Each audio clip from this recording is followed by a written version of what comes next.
આ થોડી વાર્તામાં આપણે ગયા, છેલ્લા તમને આધ્યાત્મિકતા બતાવી છું. વાર્તામાં ગયા પણ આધ્યાત્મિક તમને કીધું છું. એવી ઝરીકો ઝરૂકો ખુલી જાય, પણ મેં કીધું ઝરૂકો આમ જ ખુલે. એટલે આમ જે જોયું તો જોઈ લે. પ્રહલાદ વખતે નૃસિંહ જન્મ્યા, પેલાને માર્યો ને પછી બંધ થઈ ગયા રૂપ. ત્યારે ત્યારે પ્રહલાદ રડ્યો. ત્યારે ભગવાને કીધું શું કામ રડે? ત્યારે કે હું રડું, હું આને માટે રડું છે ખબર છે? હવે તમારું રૂપ મને ફરી નહીં જોવા મળે. એટલે જે રૂપ જોયું જે હવે મને નહીં મળે એટલે હું રડતો છું.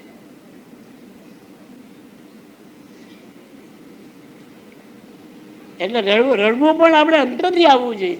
રડવામાં પણ જબરજસ્તી રડો નહીં,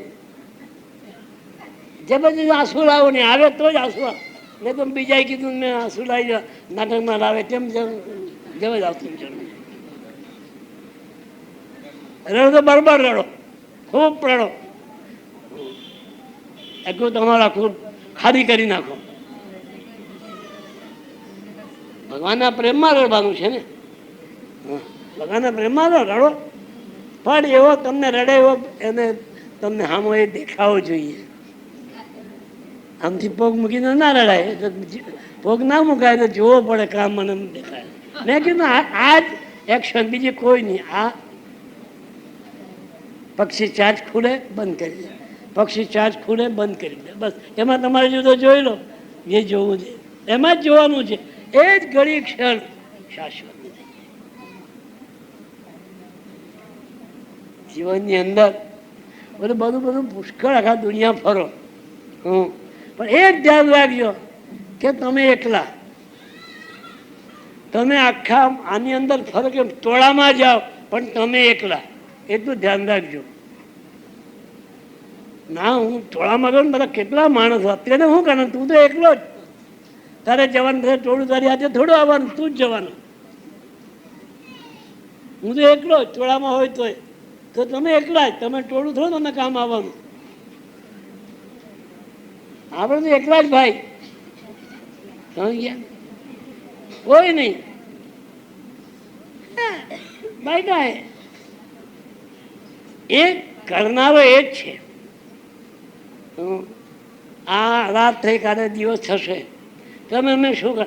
એટલે પરમાત્માનું અસ્તિત્વ છે કે નહીં તમને ખબર પડી જાય. એની વારવિયાત કરે કે ભગવાન છે કે નહીં, ભગવાન છે કે નહીં, ભગવાન છે કે નહીં. ભગવાન છે બી ખરો, નથી બી ખરો, એવું તો અમારાથી બોલાય નહીં. હું તો એક શબ્દ પણ નહીં બોલું કે ભગવાન છે અને નથી. ના, એ તો એનું અપમાન થાય. ભગવાન છે કે નહીં હું તે શબ્દ નહીં. ખ્યાલ નથી જેને છે પણ છે, નથી છે ને છે પણ છે.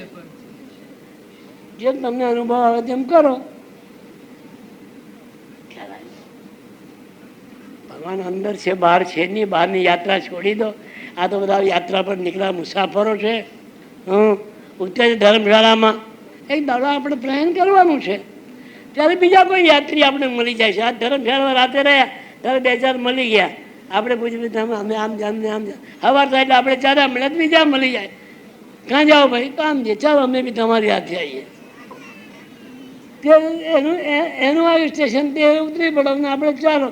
આપણે તો વગર સ્ટેશનના, મને કાં ઉતરવું તે જ ખબર નથી. ગાડીમાં તો બેસી ગયા અમે, પણ અમને ખબર નથી કયા સ્ટેશને ઉતારવાનું.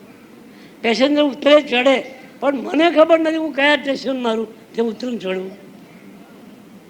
જેને ખબર તો ઉતરે ને ચડે. એટલે અમે તો એવી ગાડીમાં બેઠેલા કે અમારું સ્ટેશન અમને ખબર નથી. જ્યાં ગાડી જેને અટકશે ત્યાં અમારું સ્ટેશન. જીવનની ગાડી જે અટકી જાય ત્યાં આપણું સ્ટેશન. બાકી આપણે ચાલ્યા જ કરો. કોઈ ભાઈ તમે કયા સ્ટેશને? ભાઈ મને ખબર નથી કયા સ્ટેશને. હું તો બેસી ગયો, ગાડીમાં બેસી ગયો. હવે ગાડી જ્યાં લઈ જતા ચાલ્યા. કયા સ્ટેશન ઉતરવું મને ખબર નથી. અને જેને સ્ટેશન ઉતરવું ખબર છે તો તે મુસાફરી કરી ના શકે. તેની યાત્રા અધૂરેથી યાત્રા ના કરે. એ માત્રામાં રહે, યાત્રામાં ના આવે. માત્રા એટલે નિમિત્ત. એ માત્રામાં રહે, યાત્રામાં ના આવે. પણ બરોબર ખ્યાલ આવે છે ને? એટલે પૈસો કમાવો, ભગવાન આપે તમને, પણ એનો સદુપયોગ કરજો ભાઈ. આપણે ખાધું પીધું રાજ કર્યું નહીં રે, એના માટે મને કેટલા છે. મેં કહું તમે ઘર બાંધ્યું, કે મારું ઘર, ને ભાઈ હું આવું તારે ઘેર, પણ તારા ઘરમાં તું એકલો થોડો, તો કે હા કોઈ નથી રહેતું. મેં કહું અંદર ચકલી રહે, ઉંદર રહે, ચેન રહે, કીડી રહે, મકોડા રહે, અને તું કે મારું ઘર. હું કોને મને કોને આમંત્રણ આપ્યું? તું મારું ઘર મારું ઘર. એક ભાઈને કહેતા કે હું એકલો જ. અરે જવા દે એકલો, તારા ઘરમાં તો કેટલાય રે, કેટલા દર છે. તમે જે ઘર બાંધો ને એમાં બીજાનો ભાગ છે, એટલે કીધું ને આ લેનદેનનો સંસાર. એમાં રહે કે નહીં? તમે કાઢી મૂકો, પલોડી રહે એટલે કાઢી મૂકો, એટલે લેનદેનનો સંસાર. તમારા ઘરમાં બીજા ઘણા રહેનારા. કેટલાક પીપળા પર વડ ઉગે, વડ ઉપર પીપળો ઉગે, જોયું? એ હું લેનદેન માંગણી, એનું વેર. કેટલાક એક ઝાડ પર બીજું ઝાડ ઉગે, એ હું એનું વેર. જેમાં વેર, વનસ્પતિમાં બી વેર. આમતું નથી ઉગતું. એક ઝાડમાં બીજું ઝાડ શું કા ઉગે? એનું માગતું લેવું, એનું પૂરું. તને દુઃખ દઈશ, તને દુઃખ દઈશ, એટલે ઝાડ ઉગે તે જાતે હું બી ઉગ્યો. તને દુઃખ તો હું દેવાનો જ, ફાંસ તો મારી રહેવાની જ. એવું આપણે નહીં. આપણે નિર્મળ થઈ જાઓ, આપણે નિર્મળ થઈ જાઓ. જે તમારા ગુરુના સંસ્કારો છે એને પરિપૂર્ણ તમે સંભાળો. અને મેં આજે જે બધા આશ્રિતોના हम सबकी आस्था का धाम ब्रह्मलीन परम पूज्य श्री साने दादा की अखंड धुनी। धृतिमान नाथ संप्रदाय के वर्तमान गादीपति विश्ववंदनीय परम पूज्य श्री छोटे दादा का संकल्प प्रण। हजारों लाखों श्रद्धालुओं का दुख दूर करने वाला, प्रेम और भक्तों की अपार श्रद्धा का धाम, वो है हमारा नवनाथ धाम, ब्रह्मलीन परम पूज्य श्री साने दादा समाधि मंदिर।